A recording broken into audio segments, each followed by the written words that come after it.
없습니다. 예, 안 볼 수가 없어요. 옆에 있는 사람은 지옥 가고 나만 천국 갈 수는 없잖아요. 그렇죠? 근데 옆에 얼굴 인상 팍 쓰면서 맨날 안 좋은 그냥 마음속에 품고 있다가 하늘나라에 가면은 어떤 마음으로 가야 될까요? 네. 뭐 거기서도 괴로운 마음으로 쳐다봐야 될까요? 그렇지 않잖아요. 그렇죠? 우리 연습해야 됩니다.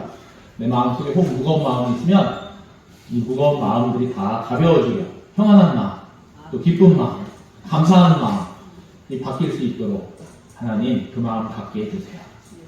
자, 오늘 말씀은 예수님이 이 짤막한 한마디 말씀을 통해서 우리에게 풍성한 삶의 방법에 대해서 가르쳐주고 있는 말씀입니다. 우리가 말씀에 순종해서 우리의 삶의 주 안에서 더욱 풍성한 삶이 되기를 바랍니다. 어느 무더운 여름철이었습니다. 어떤 사람이 그만 길을 가다가 길을 잃어버리고 말았습니다. 온종일 헤매 다녔지만 그러나 길을 찾지 못했습니다. 기진맥진하고 말았습니다. 갈증과 피곤으로 인하여 거의 초죽음이 되다시피 했습니다. 그때 마침 그의 눈에 저기 집 한 채가 눈에 딱 들어왔습니다. 야, 집이 있으니까 가서 도움을 청할 수 있겠거니 하고 찾아갔습니다. 얼마나 반가웠는지 모릅니다. 그런데 가까이서 가서 보니까 그 집은 폐가였습니다. 아무도 살고 있지 않는 다 쓰러져 가는 집이었습니다. 실망했습니다. 그러나 그곳에 집이 있다는 것은 어딘가 물도 있을 수 있겠구나 하는 생각이 들었습니다.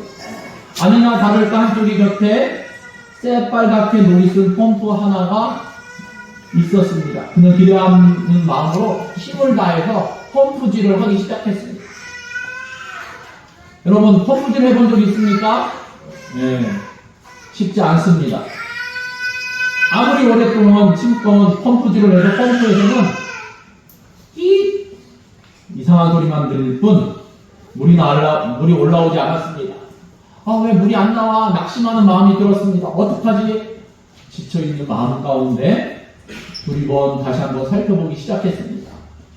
그랬더니 펌프 바로 옆에 항아리 하나가 놓여있는 것이 눈에 띄었습니다. 그는 항아리의 뚜껑을 열어보았습니다. 그 속에 물이 들어있었습니다. 그런데 그 물은 오래되었는지 물 색깔이 별로 이뻐 보이지 않았습니다. 맑지 않았습니다. 그런데 항아리 뚜껑에는 메모가 붙어 있었습니다. 이렇게 글이 적혀 있었습니다.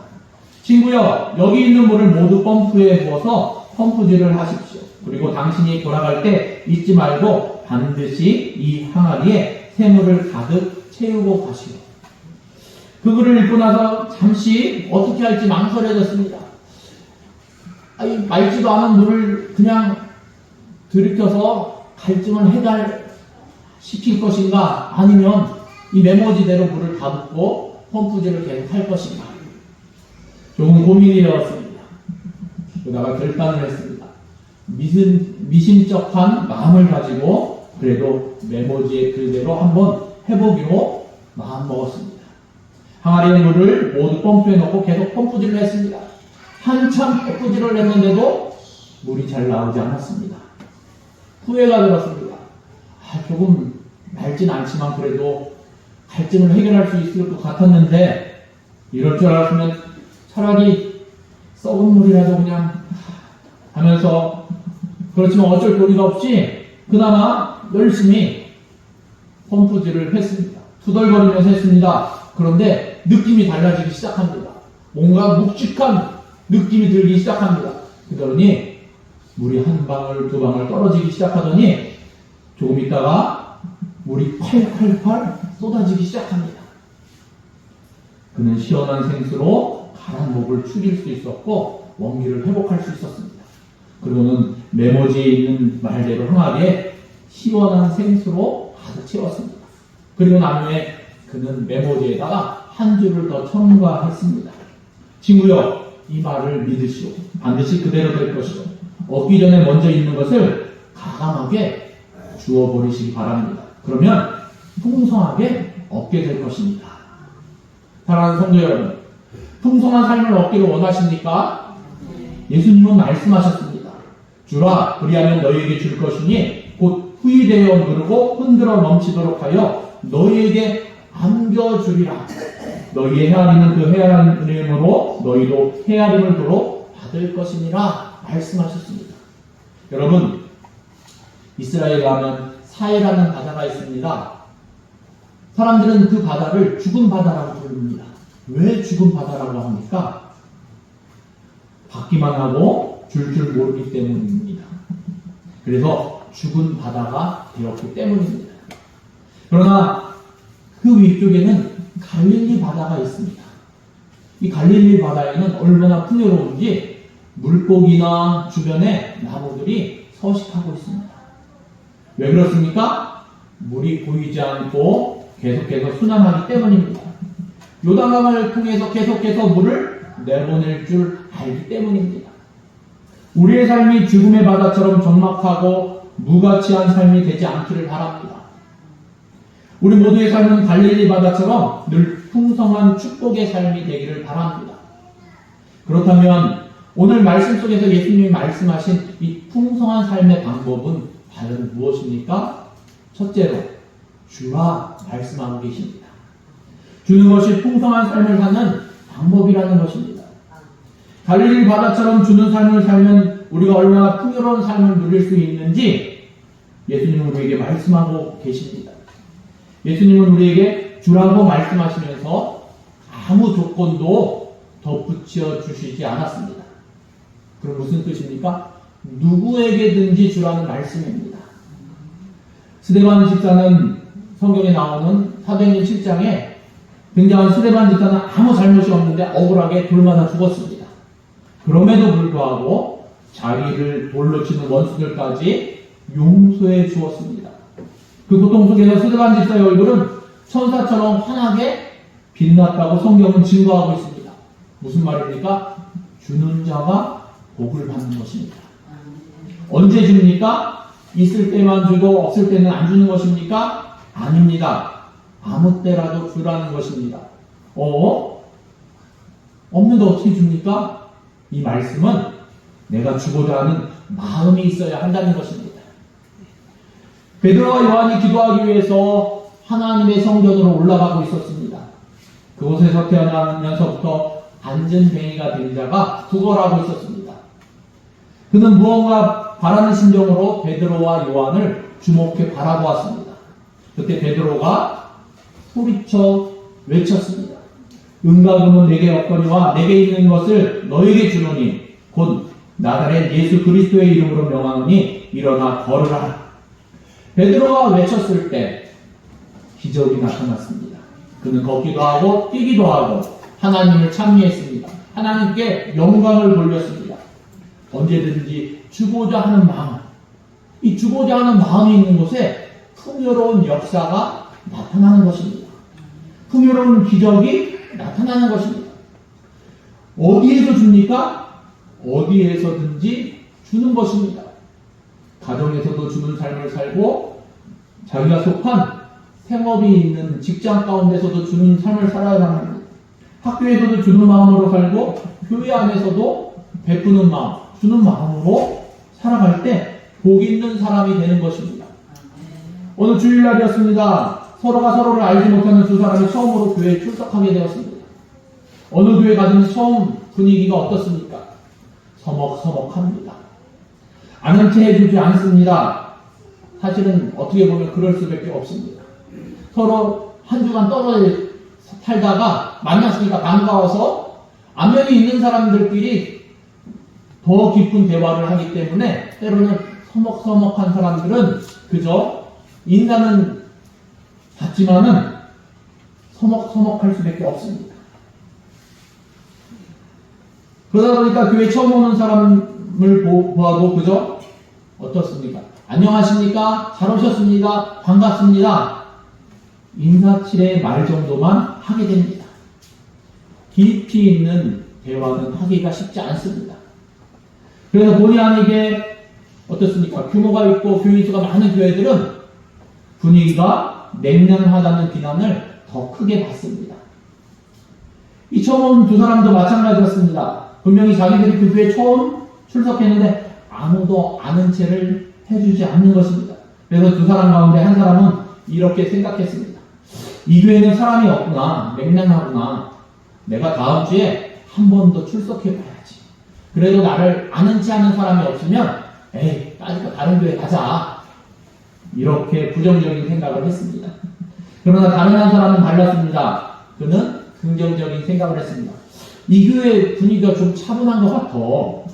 내가 다음 주에 와보고 그래도 나를 아는 채 하는 사람이 없으면 내가 일부러라도 찾아다니면서 다른 사람에게 말을 걸어보아야 할 것 같아. 드디어 다음 주일이 됐습니다. 두 사람은 서로 다른 생각을 가지고 교회에 출석하게 되었습니다. 역시나 아무도 아는 채를 해주지 않습니다. 그래서 첫 번째 사람은 생각했습니다. 아무래도 내가 다음 주일에는 다른 교회를 가야 될 것 같다. 너무 냉랭해. 그때였습니다. 누군가가 그에게 다가와서 악수를 청하면서 말을 건네주는 사람이 있었습니다. 바로 두 번째 사람이었습니다. 그는 이렇게 인사했습니다. 안녕하십니까? 저는 김안우계입니다. 지난 주일에는 그저 먼 발치에서 바라봤는데 한 주간 평안하셨습니까? 그것이 계기로 해서 두 사람은 친해지게 되었고 그런 후에 두 사람은 함께 교회 출석도 잘하고 또 교회 일에 열심히 봉사하는 일꾼이 되었다고 합니다. 실질적으로 처음에 교회 오는 사람이 있었을 때 교회에서 5명 정도만 아는 척을 해줘도 그 사람이 잘 정착한다는 이야기가 있습니다. 사랑하는 성도 여러분, 우리 예수님은 무엇이라고 말씀하셨습니까? 주는 것이 받는 것보다 더 복이 있다 말씀하셨습니다. 주는 사람도 복이 있고 받는 사람도 복이 있다 말씀하신 것입니다. 그러나 누가 더 복이 있습니까? 주는 자가 더 복이 있는 것입니다.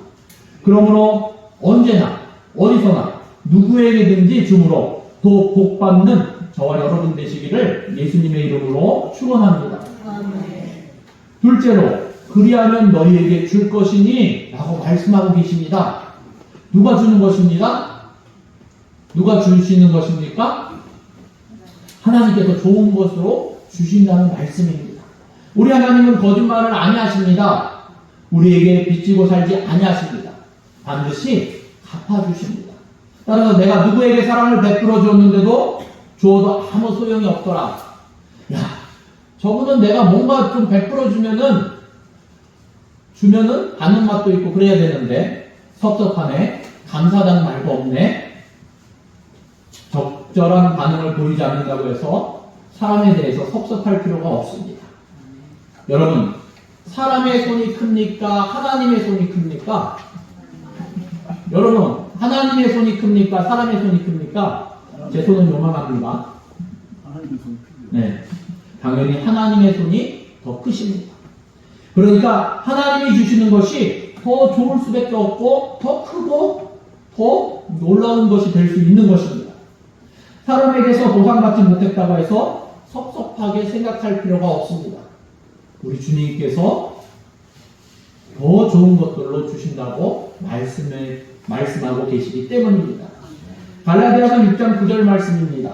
우리가 선을 행하되 낙심하지 말지니 피곤하지 아니하면 때가 이르매 거두리라 말씀하셨습니다. 하나님께서 갚아주신다는 말씀입니다.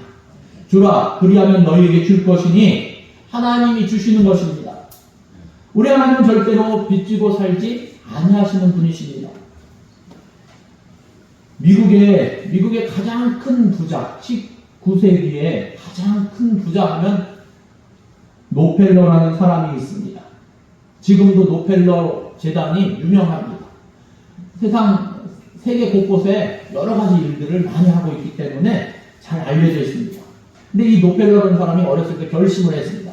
내가 세상에서 제일 큰 부자가 될 거야. 그래서 그는 철이 들면서 돈 버는 일에 악착같이 혈안이 되어서 열심히 돈 버는 일에 불을 켜고 달려들었습니다. 그는 일찍이 유전에 손을 대었습니다. 그래서 33세라는 젊은 나이에 석유회사 회장이 되었습니다. 젊은 나이에도 불구하고 백만장자라는 소리를 듣게 되었습니다.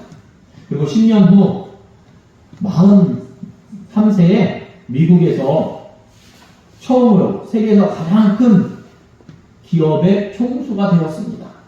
그리고 다시 10년 후 53세가 되었을 때 그는 세계에서 단 한 명밖에 없다는 억만장자가 되고 말았습니다.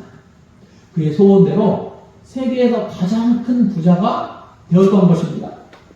그런데 그럼에도 불구하고 그는 만족하지 못해서 계속해서 돈만 벌어들었습니다. 우리는 돈 벌래 그러면 좀 순화된 말입니다. 그런데 돈 벌어지 그러면 조금 더 감정이 실린 말이 됩니다. 마치 돈 벌어지처럼 돈만 하는 수전노처럼 열심히 돈만 벌었습니다. 그런데 이상하게 풍요로운 풍성한 삶을 살지 못했습니다. 그러다가 그가 그만 쓰러지고 말았습니다. 불치병에 걸린 것입니다. 머리카락이 다 빠져버렸습니다. 잠도 자지 못했습니다. 불면증에 시달리게 되었습니다. 음식을 먹어도 소화가 되지 않습니다. 의사는 그를 진찰해보고는 1년을 넘기기가 어렵다고 진단을 내렸습니다. 그의 나이가 몇 살이라고 했습니까? 53세 때.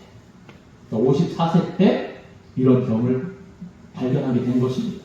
드디어 그는 죽음을 눈앞에 앞두고 자신의 삶을 정리하기 시작했습니다. 평생 처음으로 하나님의 말씀인 성경을 열어놓고는 한마디 한마디 깊이 묵상하기 시작했습니다. 그런 가운데 결정적으로 자기 삶의 잘못이 무엇인지 깨닫게 되는 한 구절을 발견하게 됩니다. 그의 삶을 180도로 바꾸게 했던 구절입니다. 바로 우리가 읽은 오늘 말씀입니다. 주라 그리하면 너희에게 줄 것이니 곧 후히 되어 누르고 흔들어 넘치도록 하여 너희에게 안겨주리라. 너희의 헤아리는 그 헤아림으로 너희도 헤아림을 도로 받을 것이니라. 아멘. 지금까지 움켜쥘 줄만 알았지 손을 펼 줄 몰랐다는 것입니다. 주는 삶을 살지 않았습니다. 모으는 삶만 살았습니다. 그렇기 때문에 모으기는 많이 모았는데 풍성한 삶을 살지 못했던 것입니다. 그는 자신의 삶을 정리하는 심정으로 드디어 꽉 쥐었던 손을 펴기 시작했습니다. 가난한 사람들에게 나눠주기 시작했습니다. 교회에 헌금도 하고 사회에 기부도 하고 대학도 건립하게 되었습니다. 드디어 1931년에는 자선사업을 위해서 노펠러 재단도 설립하였습니다. 그는 계속해서 뜻있는 일에 돈을 많이 썼습니다. 그가 손을 펼치고 나니까 놀라운 일이 생기기 시작했습니다. 그의 마음에 평안이 찾아왔습니다. 잃었던 잠도 회복되었습니다. 숙면을 취할 수 있게 되었습니다. 입맛도 돌아왔습니다. 건강도 서서히 회복되었습니다. 의사는 분명히 54세를 넘기지 못할 거라고 진단을 했는데 노펠러가 얼마까지 살지 아십니까? 98세까지 건강한 몸으로 장수하게 되었습니다. 일평생 동안 그가 자선사업에 희생한 돈이 자그마치 5억 달러라고 합니다. 그 당시 5억 달러. 우리나라가 이 당시 우리나라는 존재하지 않았었지만 우리나라 초창기에 수출액이 약 3천만 달러, 수입액이 약 3억 불 정도 됐습니다. 국민들이 먹고 살기 위해서. 그러니까 5억 불이라는 것은 우리나라 정부 예산보다도 거의 몇 배나 되는 그런 액수입니다. 그 당시. 그리고 그 후에 좀 지나서 60년대 들어서 우리나라가 거의 1억 불 수출을 달성하고 또 몇 년 지나서 10억 불, 그 다음에 70년대 들어서 100억 불. 그 당시 5억 불이라는 것은 엄청난 돈인데 그 아들들을 통해서 지금까지 수십억 달러가 자선사업으로 쓰여지고 있다고 합니다.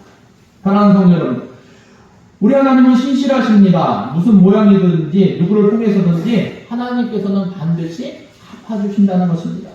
그러므로 더 좋은 것으로 채워주시는 하나님의 이 풍성한 은혜를 그리고 복받는 저와 여러분 되시기를 예수님의 이름으로 축원합니다. 세 번째로는 곧 후히 되어 누르고 흔들어 넘치도록 하여 너희에게 안겨주리라 말씀하고 계십니다. 우리 하나님의 손길이 얼마나 풍성한지 예수님은 5가지를 들어서 말씀하십니다. 첫째는 후이되어. 여러분, 옛날에 쌀가게 가면 쌀장사 하면서 쌀을 어떻게 데워줍니까? 대박이 있으면 거기에 살짝 이렇게 자나 혹은 막대기로 싹 긁어서 데워줍니다. 그런데 우리 하나님은 주실 때 그렇게 주시지 않는다는 겁니다. 후히 주신다고 말씀하십니다. 무엇입니까? 야박하게 싹 주시는 것이 아니라 후히 주신다는 것입니다. 그리고 누르고 라고 말씀하고 계십니다. 쿡쿡 눌러서 조금이라도 우리에게 더 주시기를 원하신다는 말씀입니다. 세 번째는 흔들어. 흔들면 쏟아지지 않나 생각할 수 있지만 흔들어야지 어떡합니까? 자리를 잡아서 더 안으로 깊숙이 들어갈 수 있습니다. 네 번째로는 넘치도록 하여. 그러니까 넘친다는 건 무엇입니까? 이렇게 부었을 때 대박에 주변으로 넘쳐도 가득 산처럼 쌓일 수 있도록 주신다는 말씀입니다. 다섯 번째로는 안겨주리라 말씀하셨습니다. 우리가 찾아갈 필요가 없습니다. 가만히 앉아 있어도 하나님께서 우리를 직접 찾아오셔서 어떻게 하십니까? 하나님의 축복을 우리 가운데 하나를 안겨주신다는 말씀입니다. 이만큼 하나님의 손길은 풍성한 손길입니다. 오늘 하나님께서 이 풍성한 손길로 우리 모두에게도 후히 되어 누르고 흔들어 넘치도록 복받는 저와 여러분 되시기를 예수님의 이름으로 축원합니다. 마지막으로 예수님이 무엇이라고 결론을 내리십니까? 너희의 헤아리는 그 헤아림으로 너희도 헤아림을 도도 받을 것이니라 말씀하고 계십니다. 하나님은 만홀히 여김을 받지 않으신다는 말씀입니다. 하나님은 속지 않는다는 말씀이십니다. 우리의 대박이 작으면 작은 대박과 같이 받을 수밖에 없고 우리의 대박이 크면 큰 대박과 같이 받을 수 있다는 말씀입니다. 하나님께 물질을 바치거나 우리 이웃들에게 도움을 줄 때 이것저것 따지면서 헤아릴 필요가 없다는 말씀입니다. 우리 대명교회 모든 성도들은 그것을 기억하면서 하나님 앞에 온전히 주라 이 말씀대로 줄 수 있기를 바랍니다. 옛날에 어느 날에 한 임금이 변장을 하고 민정 시찰을 나갔습니다. 어느 동네에 갔는데 어느 거지가 이 임금인 줄 모르고 구걸을 합니다. 그랬더니 임금님이 이렇게 말했습니다. 무조건 얻어먹는 것은 옳지 못하니까 지금 당신이 가지고 있는 것이 무엇이든지 내게 먼저 주시오. 그러면 내가 그 대가로 더 좋은 것을 당신에게 주겠소. 거지가 가만히 생각하니까 때마침 주머니에 옥수수 알갱이 한 움큼이 들어있었습니다. 그런데 이걸 다 드리고 싶었는데 마음에 어떤 마음이 듭니까? 아까운 마음이 드니까 여기서 슬쩍 여달만 꺼내서 이 임금에게 주었습니다. 그랬더니 임금이 한 말과 같이 주머니에서 주머니를 딱 꺼내더니 거기서 몇 개의 알을 꺼냈는데 금덩어리 알이 나왔습니다.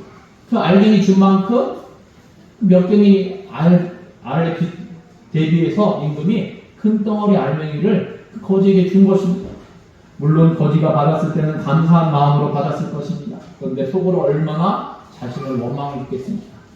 야, 내가 이 알갱이 한 움큼을 다 줬으면 저 주머니에 있는 금덩어리는 다 내 것이 될 수도 있었을 것인데 이 깡이 알갱이 때문에 저 금덩어리를 다 놓치다니 아마 무척 속이 상했을 것입니다.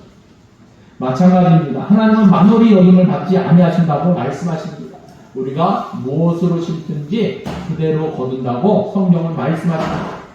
사랑하는 성도 여러분, 우리가 도움을 베풀 때, 친절을 베풀 때, 사랑을 베풀 때, 너그러운 마음으로 용서를 베풀 때 이것저것 가리지 말고 기쁜 마음으로 베풀어야 한다는 말씀입니다. 우리의 마음이 중요합니다. 우리의 마음이 어떤 마음으로 베푸는가? 그럴 때 우리의 마음을 보시는 하나님께서 더 좋은 것으로 갚아주시는 것입니다. 오늘 말씀 다시 한번 읽고 마치도록 하겠습니다. 주라, 그리하면 너희에게 줄 것이니 곧 후이되어 누르고 흔들어 넘치도록 하여 너희에게 안겨주리라. 너희의 헤아리는 그 헤아림으로 너희도 헤아림을 도로 받을 것이니라. 예수님의 말씀에 순종하셔서 늘 주기를 기뻐하는 삶을 살아감으로 말미암아 하나님의 은혜와 하나님의 축복을 더욱 넘치도록 받을 수 있는 저와 여러분 되시기를 예수님의 이름으로 축원합니다. 기도하시겠습니다. 하나님 감사합니다. 하나님 주라 그리하면 너희에게 베풀어 주리니 말씀하신 것 같이 하나님 우리도 베푸는 나누어 주는 하나님 그러한 마음을 소유할 수 있기를 원합니다. 또한 그러한 모습을 보일 수 있기를 원합니다.